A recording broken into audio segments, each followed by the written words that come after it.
alaikum wa rahmatullahi wa barakatuh to all my viewers. May the peace and blessing of the Creator be on all my viewers and everyone out there. I am dietitian Aisha Yusuf, a registered dietitian in Nigeria. As we would like to continue importance of dieting in life, we are going to start with nutrition throughout life cycle. Then before we go to other disease condition and physiological condition in people. So the first stage of life cycle is the gestation period, when a woman gets pregnant. At this stage, the pregnant woman and the fetus in her need proper dietary care. They need proper dietary intervention. All nutrients must be increased. The woman has to take care of her body properly and then maintain good, healthy diet for the baby to develop very well and then have the normal delivery. In dieting, we encourage women to eat the right foods as they are pregnant. Let's start from the first trimester of pregnancy. At this early stage of pregnancy, that is when many women vomit, have symptoms of pregnancy. They vomit, they have the feeling of eating anything. They have nausea, dizziness, weakness, and sometimes some of them even have problem with their dental problem. They have dental caries or scurvy or even gingivitis at this stage of life. They gravel for anything and eat anything that they feel like eating. So they need proper care at this stage, because this is the stage that the baby in them is developing. The first stage that we need to advise pregnant women to be very careful of is eating food that is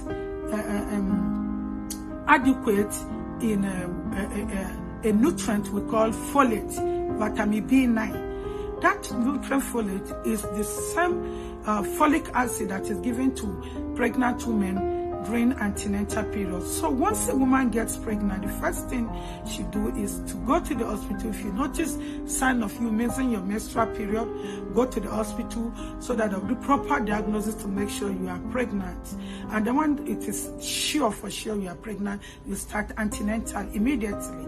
And during the period of antenatal, you'll be giving your supplements in order to boost your folic intake, to boost iron, and also to do other pregnancy tests, pregnancy requirement drugs, and so on, to keep you and the mother and the baby healthy. So I'm going to discuss about the importance of blood, having enough volume of blood during pregnancy, and then the intake of folate during pregnancy. Folate is a very, very important vitamin, being called vitamin B9, that every pregnant woman needed. Even a young lady before pregnancy needs 400 micrograms of folate in order to keep her prepared for pregnancy. By the time she gets pregnant, then the increasement of folate becomes 600 micrograms of folate to prevent some deformities and problems during this pregnancy.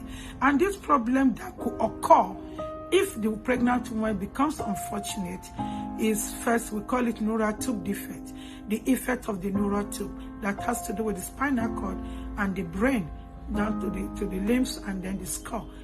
This problem, this neural tube defect, is also grouped into two. It can be spina bifida.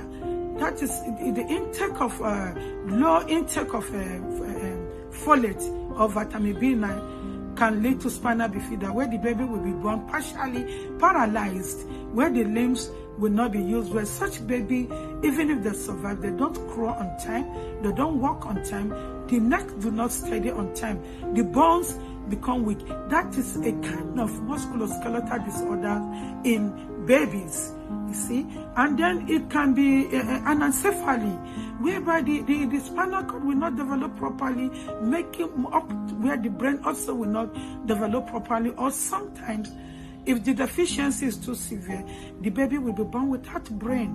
Can you imagine that? This has caused a lot of problem within pregnant women, that it will not even show. Baby will come out fully developed but no brain. Such baby don't last. And you see, due to ignorance or people carry out dietary counseling to know the reason why this woman have this problem. They begin to tag this problem to other irrelevant situation, thinking the condition is caused by other people's problem. No, it is caused by inadequate intake of folate. So taking for folate is very, very important during pregnancy. In the hospital, you'll be given folic acid to take, while the dietitian will recommend folate-rich food for you. Examples of folate-rich food are beans. You cook beans. Beans can be prepared in different forms, along with the fiber to prevent constipation during pregnancy. Cook with a lot of pure green leafy vegetables like pumpkin leaf and spinach. Also, they have folate. And then you can also add fish or meat or liver, but we recommend more of liver from chicken or turkey if it's available. Although if people want to purchase something, you can get them on its own, not really buying a whole chicken or a whole turkey, because according to Nigerian Food Composition Table version 1 2013, being produced by specialists and recommended by the Minister of Health, it has shown us that 100 grams of turkey, chicken liver gives up to 588 micrograms of folate. Combine it with other foods that the pregnant woman already have the recommended folate intake. Even our millet, 100 grams of millet gives about 80 something grams of microgram of folate. Beans gives vegetables that are food. You combine together and then you produce and give to pregnant women. You tell them to take this food alongside with fruits and other vegetables. Okay. And then in order to make the pregnant woman have enough volume of blood, we recommend iron-rich food. They should eat iron-rich food from pure green leafy vegetables too, and then also eat food like eggs that have calcium and also iron in it. They should eat meat that also have iron and folate in it. All food that are very high in iron, all these seafoods, so that it will boost their blood volume and prevent any complication during pregnancy and during labor for delivery.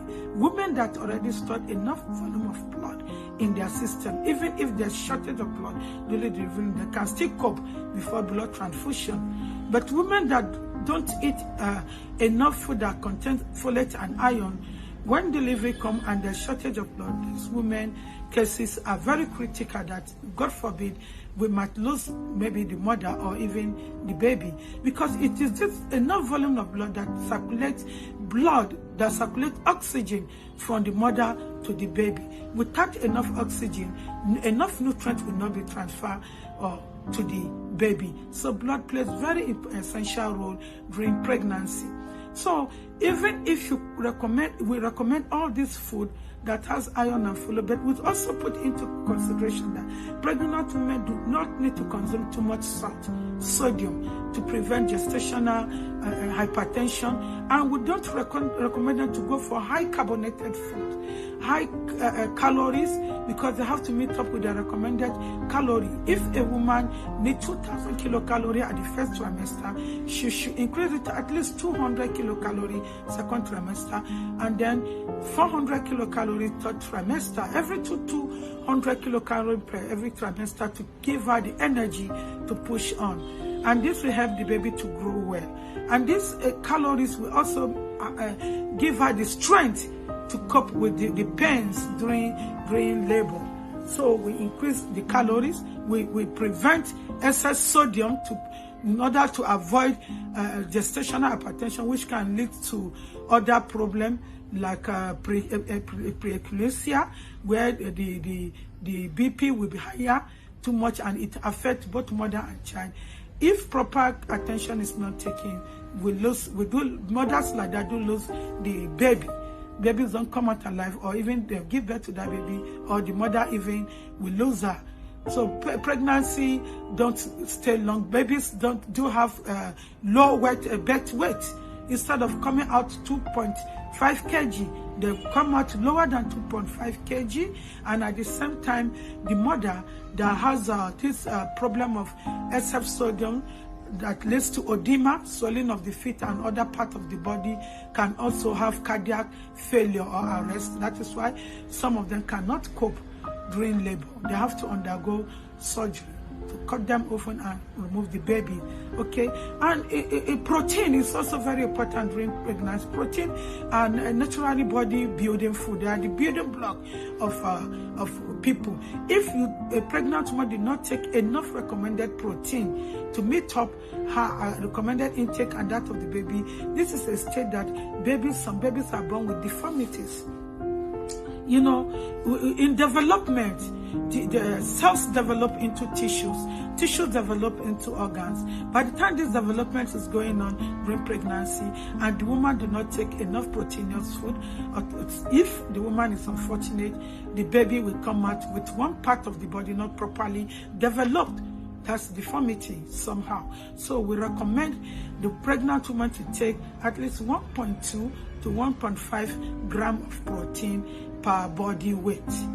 If the mother is already deficient completely from proteinous food or malnourished, we recommend up to 2 grams of protein per kg body weight to meet up in this a case of emergency, so that all the body tissues will be built up and then the baby also will have enough protein for proper development. All essential nutrients are needed during pregnancy. We also need calcium for proper bone development of the baby, and also babies that have enough, their mothers that consume adequate calcium during pregnancy, their babies do have strong bones, strong teeth during teething. There's not much complication, and so on. Phosphorus, zinc is also needed to build up more amniotic fluid. The water, the fluid will inside the placenta where the baby will flow and swim properly to prevent fusion and other damages. Thank you very much. With this, with time, we are going to also prepare a sample menu for you to see to meet up the recommended intake of a pregnant woman for her fetus. This is gestational nutrition. Thank you. I'm dietitian Aisha Yusuf, Aisha Nutri Diet. Don't forget to subscribe, like, and share. Thank you very much.